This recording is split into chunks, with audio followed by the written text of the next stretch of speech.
Hello, my name is Luis Lopez. I am the hiring manager for the position you're applying for today to take you to the next level. If you don't mind, I don't want to waste any more time, and let's get started with the interview. First off, what are your qualifications for this job, and why does this company need you? Whoa, let's slow down right there. So that's usually something you're gonna be walking into every time you hand your application in and you get a phone call to come in the next day to interview for a job. First off, congratulations, you're going on and taking another step in your career, in your future career, and you're coming up with a challenge of interviews. When it comes to interviews, people will start freaking out and they start thinking about all the things that could happen during the interview that they completely forget about the preparation it takes to be ready for it. And today I'm gonna go over 5 interviewing tips that'll help you prepare and give you an advantage when you do step into these interviews. These 5 tips will automatically give you a higher rate of success when you walk into the interview and obtaining the job you want and beating everyone else. Right now, there's a lot of movement in the market. People are looking for new jobs. And so what does that mean? You have more competition. So with these 5 tips, I'm giving you some ammunition to go in prepared. So if you're ready for these game-changing tips, stay tuned. Let's jump into it. Tip number 1. Always, and I mean always, because it's gonna be a massive advantage, study the company you're applying for beforehand. A ton of people go in and ask for an application for the job that they're applying, or maybe they see the application online, they fill out all the information, and they have yet to learn anything about the company they're applying for. Reading up on the company beforehand is going to give you a couple of advantages, and I'm going to tell you how you can strategically use them. First off, read off the website. Go and dig deep for some information and some insight. Once you have that information, take a couple points in that plan of theirs and then coordinate them together with your past experience.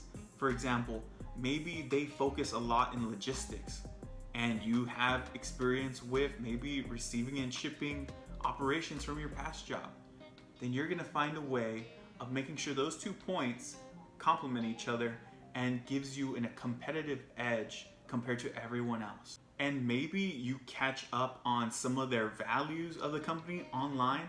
Once you do that, you mention those keywords in the interview. Another little strategy you wanna use is that when you read up on the website for information, you come up with follow-up questions for the end of your interview so that you have them ready.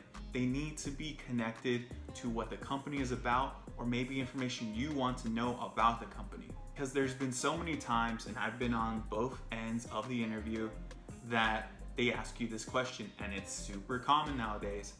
What questions do you have for us? This is the moment where the interviewer decides, does this person have interest in this company, or are they just interested in the paycheck? This is where you stand out from the rest of your competition, where you ask intellectual questions that actually make sense to your position and the company. One tip I would give you when you're forming your questions beforehand is never plan to ask about the salary and the compensation packages. Not at this moment, at least. This interview is just to see if you're even worth extending an opportunity to. Tell me about your experience with the company. What do you like about the company? What opportunities has the company given you during the time you've been here? What do you love about working for a company like this? Those are the kind of questions you want to ask. Tip number 2 is going to be the dress attire you take to the interview. A lot of people have the question, what do I wear to an interview? And sometimes if you search on Google, you're going to see suit and tie, or wear just the button-up shirt with a tie, or wear a polo with slacks. I'm going to tell you right now that that's probably the most important part of this interview, because throughout the whole interview, there's one constant, and that's going to be what you're wearing. If you want to know what you want to wear to the interview, it's going to be a level above the opportunity you are applying for. What does this mean? If this means you're looking to be a teller at a bank, tellers at banks are usually in button-ups and in ties and in dress pants. So when you go into the interview, what are you wearing? That, or are you wearing the level above it? Being dressed higher than what the job is does not hurt you at all. If anything, it puts you at another level than the competition. And let me tell you something. When you walk into the building or the facility that you're going to be interviewing in, usually you'll be greeted with the secretary or the office lead there, and you'll have to be in a waiting room, probably with the rest of your interviewees. When a person is looking into the waiting room, who do you think is going to look good? The person that looks like everyone else? Or the person that looks like, are they applying for this job? They look too professional for this. You already have the advantage. Small segue. If you are in the waiting room, you treat everyone in there with respect because you have no idea who is in there. If you think they might be another applicant, there's no shame in talking with them. If you get greeted by, maybe it's not the secretary, maybe it's a janitor and they open the door for you, you're gonna say thank you. You're gonna show the same amount of respect you would have shown that interviewer, because there's a lot of people in this work environment that you don't know, and there's a lot of connections. So if the janitor sees that you're rude and maybe the secretary didn't like your tone, they are more than likely gonna talk to the interviewers after you leave the building, and they're gonna tell them what they saw. Tip number 3 is gonna be something that's gonna be on your mind before you leave the house, and that is, does my hair look good? Or at least that should be the question you should be asking yourself when you're leaving your house. The day before, prepare yourself, groom yourself, groom your beard if you have one. If you have stubble, shave it off. If you have long hair, take care of it, go to the barber, go get it cleaned up. But please do not do the following. Go into the interview without any product in your hair. That looks so unkept. It looks like you just got out of bed and you didn't have any time to prepare. Tip number 4 is gonna be know yourself.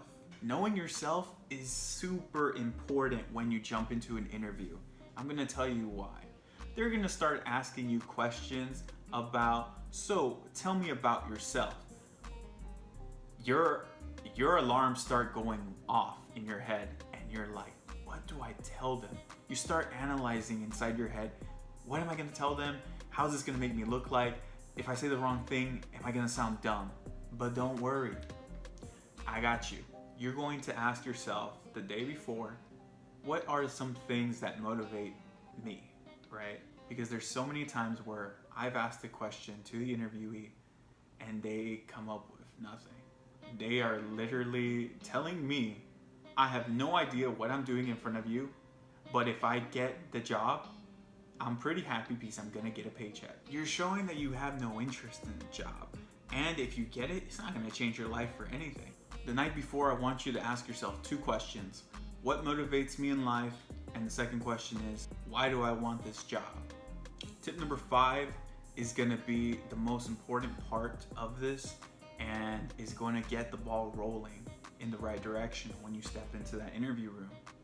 I call it the 5 minutes pre and the 5 minutes after the interview starts. So that timeline that you've created, it starts with the 5 minutes before the interview starts, which is when the door closes, and then the 5 minutes after the door closes, when you're meeting up with the interviewers. In those 5 minutes before you going into the interview room, you're gonna check yourself on a couple things. First one, your teeth. Second one, your hair. And then the third, you're gonna check if you need to go to the restroom. Number 4 is also if you need to drink some water, because there's gonna be a lot of talking in this interview. And the last thing you want is for your mouth to go dry and your words to start slurring, because you don't want that to stop you in the interview. You're probably gonna walk in there and you're gonna notice that they're not gonna reach out their hand to you and welcome you in. this is not because they're trying to be rude, but because of probably their policies inside the facility or inside the offices. This is fine, as long as the next words out of your mouth aren't bad. You just need to introduce yourself and you need to give them a thank you for the opportunity. After you tell them the thank you, I would probably advise you not to wait until they start talking to you, but actually try to start a conversation with them instead. Just by asking them, how's your day been? After asking that, get the ball rolling. Have them talk and start a conversation. Once they start that conversation, you gotta jump in it too. If you jump into it successfully, they're gonna be able to tell that you have people skills, you have soft skills. You can communicate with other people without no fuss. And if you want, I can make a video on how to have a conversation with no fuss, no worries, and a cool and collected conversation. So let me know in the comments if that idea sounds interesting to you. I will definitely be making another video on this topic. And if you have any other questions, put them in the comments below and I will answer those in the next video. Right now, it's a battlefield in the workforce. People are losing jobs, but at the same time are gaining other positions. When this happens, people are shifting either up or down, but positions are opening up. And those are the positions you're gonna be applying for. But not only you have to realize there's a lot of people that still wanna work. And now because of the unemployment, you're gonna see a lot more competition, harder competition. What does this mean? This means you have steep competition and you need every advantage you can get. So that's gonna wrap up this video. Thank you so much for watching the full video on this, and I will see you guys next time. Take care.